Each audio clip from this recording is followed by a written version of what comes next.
গরমে কাঁচা আমের সেরা রেসিপি আম কাসুন্দি। দিন ৩-৪ রোদে দেওয়ার পর আম কাসুন্দি কত সুন্দর হয়েছে দেখুন। আর এই লঙ্কাগুলো দিয়ে যদি আলু সেদ্ধ মাখা হয় তাহলে সেটা খেতে যে কত সুন্দর হবে সেটা ঠিক বলে বোঝানো যাবে না। একবার বানিয়ে নিলেই সারা বছর সংরক্ষণ করে বিভিন্নভাবে ব্যবহার করতে পারবেন।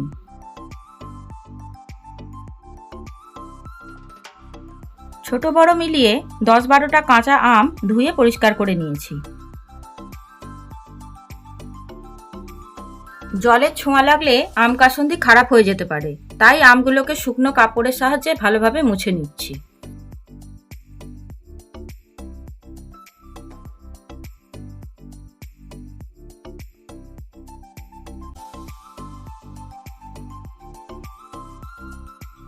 সব আমগুলোর এক এক করে খোলা ছাড়িয়ে নিচ্ছি।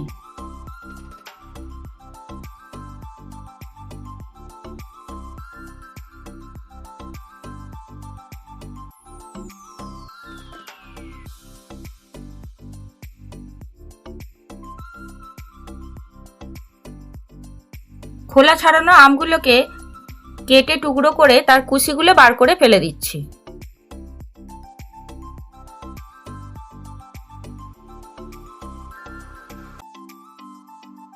আমের টুকরোগুলো গ্রেটারের সাহায্যে গ্রেট করে নিচ্ছি।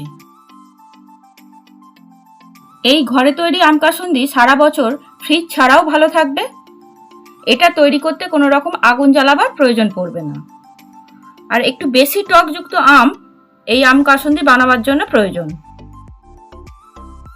অনেকেই বাজারের কেনা আম কাসুন্দি খুব একটা রান্নায় ব্যবহার করতে পছন্দ করে না, কিন্তু সহজেই যদি এইভাবে একবার আম কাসুন্দি বাড়িতে বানিয়ে নেওয়া যায় তাহলেই চপ কাটলেট খেতেও আপনি আম কাসুন্দি ব্যবহার করতে পারবেন, অথবা আপনি নানা রকম মাছ মাংস তৈরি করার সময় কিংবা মাখামাখির সময়ও এই আম কাসুন্দি সহজেই ব্যবহার করতে পারবেন। আমি এখানে 2 ধরনের সর্ষে ব্যবহার করেছি, কালো ও রাই সর্ষে।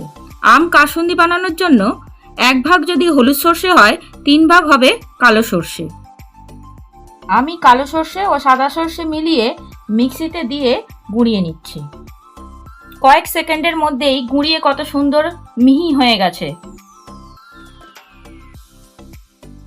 বেশ কিছুটা নুন নিয়ে গ্রেট করা আমের মধ্যে ভালো করে মাখিয়ে নিচ্ছি। নুনের পরিমাণটা একটু বেশি প্রথমের দিকে দিতে হবে, কারণ দিন 15-20 পরে এই নুনের ব্যালেন্সটা ঠিক হয়ে যাবে।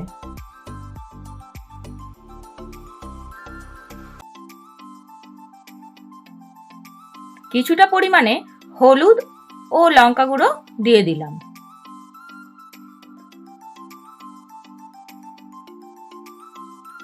এবারে গুঁড়িয়ে নেওয়া সর্ষের পুরোটাই ঢেলে দিচ্ছি।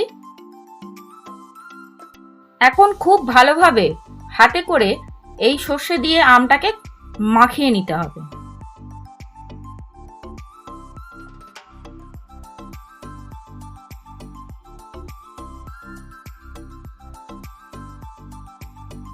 এবারে সর্ষের তেল প্রায় 200 গ্রামের মতো আমি এর মধ্যে মিশিয়ে দিলাম এবং ভালো করে আম কাসুন্দিটা মেখে নিচ্ছি।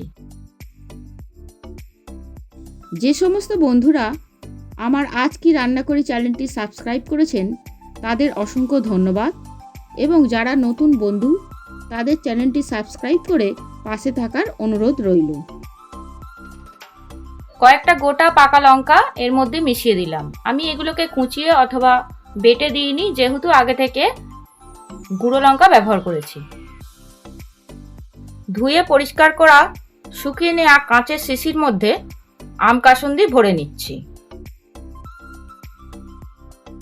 এই পাকা লঙ্কাগুলোর নিজস্ব সুন্দর গন্ধ আম কাসুন্দিতে মিশে গিয়ে এর স্বাদ ও সুঘ্রাণ আরও বাড়িয়ে দেবে।